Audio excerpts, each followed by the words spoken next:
You know what? Honestly, I was just bored watching the show. What's that all about?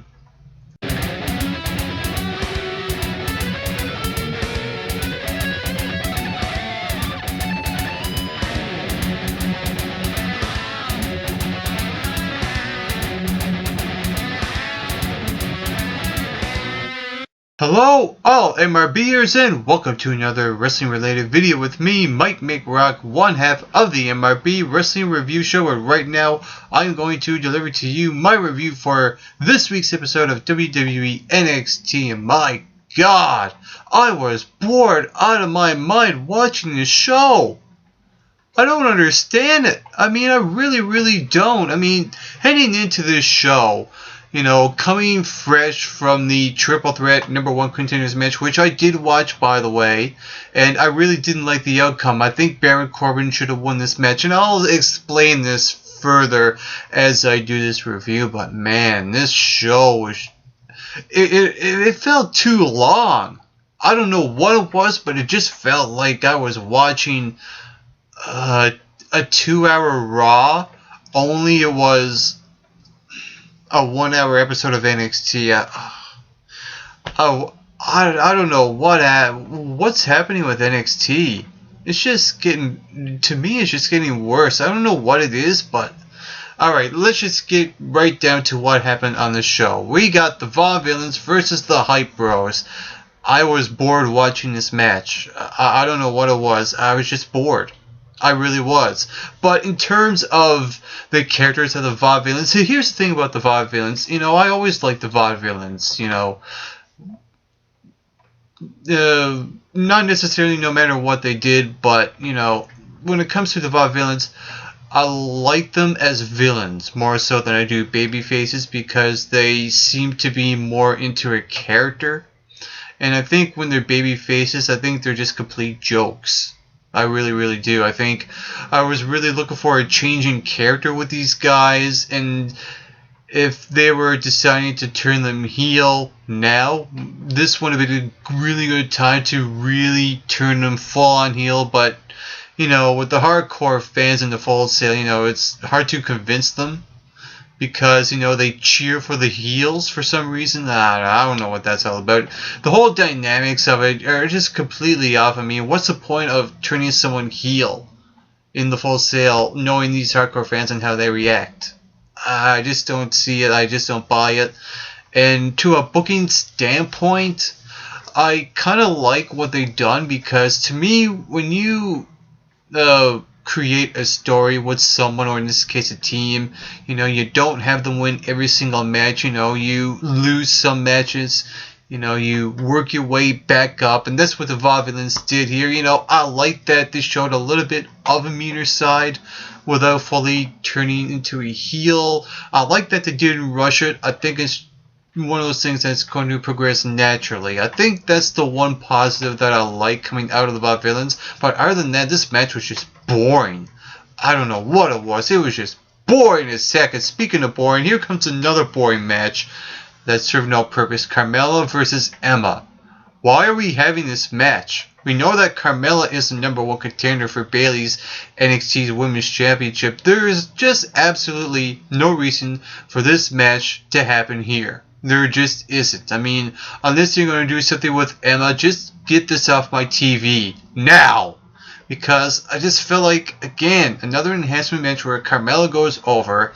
The match has no reason for this to happen. No purpose, no anything of consequence or significance for this match. I'm just repeating myself. But anyway, the only thing I really liked about this match, it had nothing to do with this match, but the interview that Carmella had backstage, where she talked about her father who used to be a wrestler.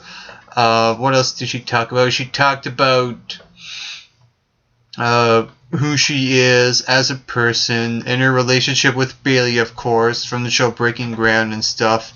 And, I kind of like, they're starting off as friends. I wonder if they're actually going to develop something here. I hope that they do, because NXT needs to develop a story, because they didn't seem to develop anything on the show. Seriously. here's the thing about Carmella. I don't see her winning the NXT Women's Championship next week, largely in part because I don't think NXT done a good enough job to build her up before the Battle Royal to win matches, and it would feel more like, okay, perfect. Here's a number one contender. I'd be fine with it. But no, they kind of just hot-shotted Carmella into a spot where it's a lose-lose situation for her, and having her lose against Bayley, well, what do you do? What do you do with Carmella after that? I just don't see what they would do with Carmella after she gets beat by Bayley, which is, I think, what they're going to end up doing. And probably what they're going to end up doing is having maybe a four-way match with Bayley, Carmella, even Marie, Nia Jax, who knows, but we'll see what happens there. And Enzo Amore and Colin Cassidy faced a couple of jobbers, and you know what, as much as I like Enzo Amore and Colin Cassidy, you know, I don't know what it is, but mainly how the show was going with the first two matches, I just already tuned out. And I was hoping that Enzo and Cass would pick up the show with their entertaining aspects and all that stuff, and how they portray themselves in the ring and all that stuff. They didn't. I don't know what it was. It was just the same old boring Enzo Amore and Colin Cassidy, you know, same promo, same type of match, exit stage right. I just couldn't get into it at all this week. I don't know what it was. And again, enhancement match, nothing special, nothing happening. Let's just move on. Asuka versus Santana Garrett. Again, enhancement match. I don't know what it is with NXT and their fascination of enhancement matches, but they really need to cut this crap. I really sincerely think they really need to cut this crap, because there's no story developing when you're doing an enhancement match. And here's another example. Asuka wins another enhancement match, and what? Nothing happens. Just nothing. Just complete, utter, and total nothing. This is the nothing. And when I say nothing, I mean nothing. Just nothing. Nothing, nothing, nothing, nothing, nothing, nothing, nothing. And then we get to the main event. And I don't know if I even want to call it a main event anyway. It was Finn Balor versus Apollo Crews, non-title match. And heading into this match, I wasn't really excited about it because, you know, unless Apollo Crews wins this match, where do you go with Apollo Crews when he loses this match? And that's exactly what happened. Finn Balor wins a match against Apollo Crews. You know, the only thing I like about it is that Apollo Crews wants resolvement for this little thing he has with Finn Balor, which is fine. I mean, if you don't want resolvement in terms of a storyline, you know, what's the whole point of ending it? So, you know, I like that they ended this. It was almost like they wanted to end this and get it out of the way until we get to the number one contenders match between Sami Zayn and Samoa Joe. And here's the thing about this match and this whole thing with the triple threat number one contender. This should have been Baron Corbin's time. I sincerely believe this should have been Baron Corbin's match to begin with. Screw Sami Zayn. I mean, if Sami Zayn wins this match next week, it would be just a force and a shove, to get us behind Sami Zayn to beat Finn Balor. I mean, there would be no real story there. And we already saw Finn Balor versus Samoa Joe at the last 2 hour special. So Sami Zayn and Samoa Joe next week, I'm not interested. I'm really, really not. This should have been Baron Corbin's night. Because, it would feel naturally into his progression of a story heading in.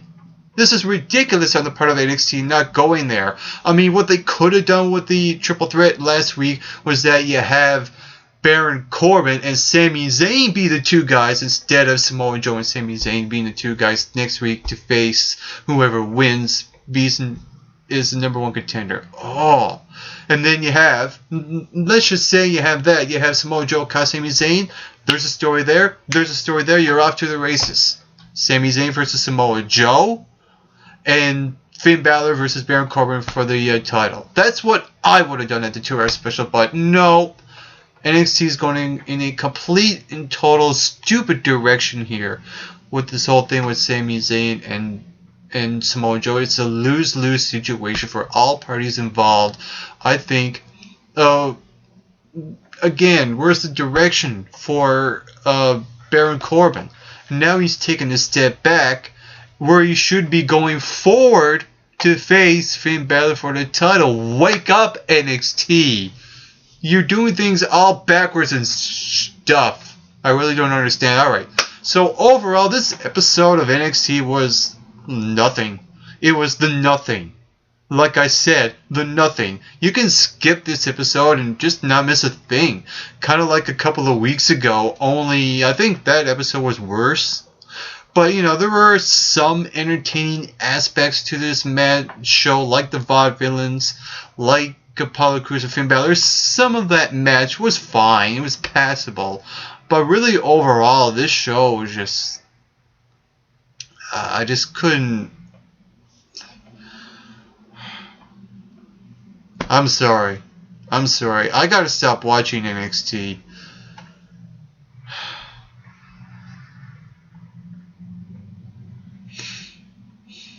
Yeah, you know what? I'm gonna stop watching NXT.